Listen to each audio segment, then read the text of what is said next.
9 बिंदु हमने बना रखा है, थाली में ही सभी देवताओं का वास है। ठीक है। नवग्रह, सूर्य से हमें क्या मिलता है? प्रकाश, एनर्जी, ऊर्जा। सब ग्रह हमारे शरीर में ही व्याप्त होते हैं, कहीं बाहर नहीं होते, लेकिन हम कहाँ भटकते हैं? यहाँ वहाँ बाहर भटकते रहते हैं। सूर्य का प्रकाश न निकले तो संसार में अंधेरा छा जाएगा। और शरीर में अगर गर्मी ना हो, ऊर्जा ना हो, शरीर स्वस्थ ना हो तो हम कोई कार्य कर सकते हैं? नहीं कर सकते हैं। इसीलिए पहले के लोग ब्रह्म मुहूर्त में उठते थे और सूर्य की उपासना करते थे। ब्रह्म मुहूर्त में उठ करके चलते फिरते थे, शरीर स्वस्थ रहता था, कोई रोग व्याधि नहीं होती थी। तो हमें ब्रह्म मुहूर्त में उठना चाहिए, सूर्य की उपासना करनी चाहिए। अगर ब्रह्म मुहूर्त में आप उठ जाते तभी सूर्य आपका प्रबल होगा।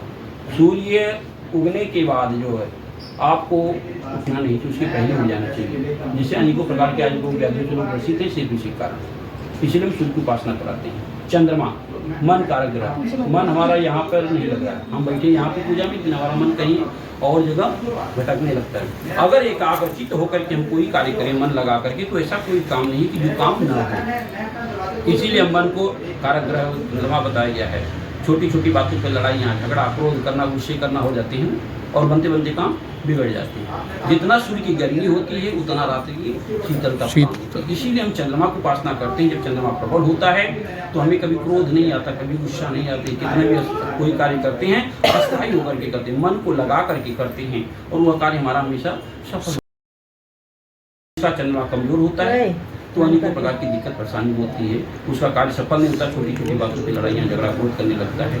तो जिसका चंद्रमा कमजोर होता है उसे रात्रि को दूध नहीं देना चाहिए, सफ़ेद वस्तु का निषेध करना चाहिए, सेवन नहीं करना चाहिए। अगर करना है दूध में बॉर्नवीटा हल्दी तेल डाल के आप दे सकते हैं। इसीलिए हम चंद्रमा की उपासना करते हैं। मंगल, हमें पता है यह कार्य हो जाएगा, लेकिन हमारे अंदर दृढ़ विश्वास नहीं, यह कार्य होगा कि नहीं होगा, मन में बन जाता कि नहीं ऐसी भ्रांतियाँ।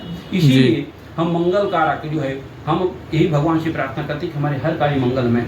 जब हमारे अंदर दृढ़ शक्ति इच्छा जागृत होगी तो हर कार्य हमारा होते चले जाएगा, कोई दिक्कत परेशानी नहीं होती है, नकारात्मक ऊर्जा नहीं हमारे अंदर प्रवेश करते हैं। जिसका मंगल प्रबल होता है उसे भूम भवन, उसे सैन्य बल में वो हमेशा आगे रहते हैं। बुध, व्यापार, रोजी रोटी, नौकरी चाकरी को सही तरीके से चलाने के लिए हमें बुध की उपासना करनी चाहिए, बुध की पूजा।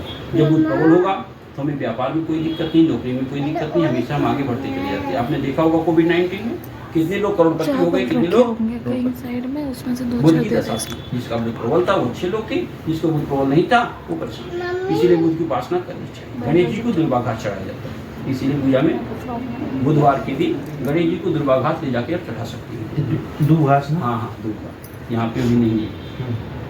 बृहस्पति देवताओं के गुरु हैं, बिना ज्ञान के, बिना बुद्धि के, बिना विवेक से कोई कार्य नहीं होता है। इसीलिए ब्राह्मण, डॉक्टर, प्रोफेसर, इंजीनियर, इन सब लोग क्या हैं? इनको विद्या प्राप्त है, बुद्धि प्राप्त है, जिसके कारण जो है कि आगे इनकी पूजा होती है, सेवा होती है। और ये लोग करते कि नहीं करते, और नहीं तो नौकरों की तरह, हेल्परों की तरह हमेशा करते रहें।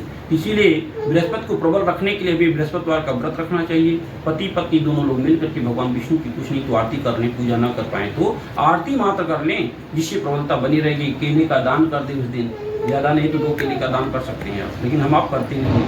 कुछ नहीं तो एक पेड़ा बना करके आटे का हल्दी गुड़ और चना डाल करके गाय को खिला सकते हैं। अपने उतार करके कितनी भी बुरी आवृत्तियाँ होगी तो भी वो बाहर जाएगी।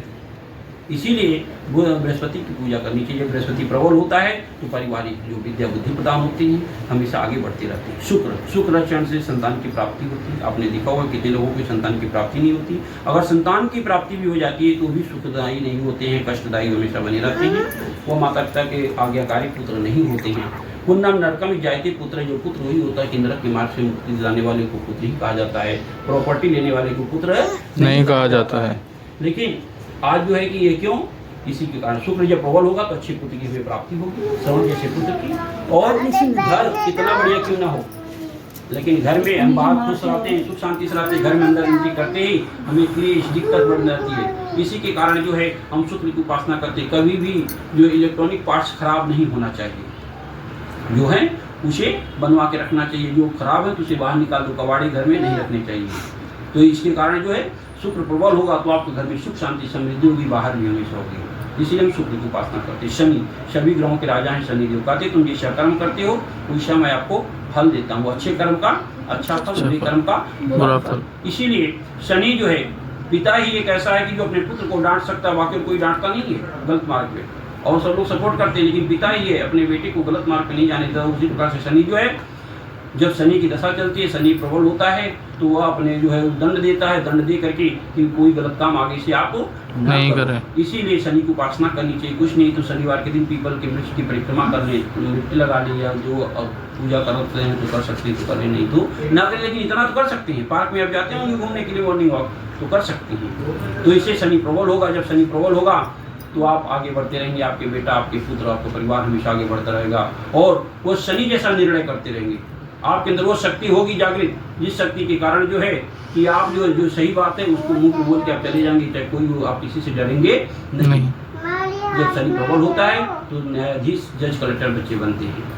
राहु, यहाँ से यहाँ तक का भाग राहु का होता है। यह ब्रह्मांड, इसी से सब कुछ विकास होता है। अगर इसमें एक भी न दब जाए तो पैरालाइज लगवा हो जा, तो कोई काम हम कर ना सकते हैं। इसीलिए हम राहु की उपासना करते हैं, राहु की उपासना जब पूजन करते हैं, जब राहु प्रबल होता है तो किसी प्रकार की कोई दिक्कत नहीं है।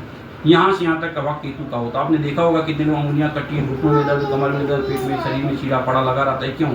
केतु की दशा के कारण। जब केतु प्रबल होता है, क्योंकि इन्हीं हाथों से तुम पुष्प चढ़ा रहे हैं भगवान को, इसी हाथों से दान कर रहे हैं, इसी हाथों से कर्म कर रहे हैं, इसी हाथों से भोजन कर रहे हैं। इसलिए जो है कि हमें जो है केतु जो प्रबल होगा तभी हमारा शरीर यहाँ से यहाँ तक स्वस्थ होगा, तभी कोई कार्य कर सकते हैं, अन्यथा नहीं कर सकते। यही हमारी जो ग्रह दशाएं हैं, यही ग्रह दशाओं के पूजन करने से जो है वैदिक मंत्रों के द्वारा जब उच्चारण होता है, जब हम पूजन कराते हैं तो यह नवग्रहों की जो उपासना होती है, तो जब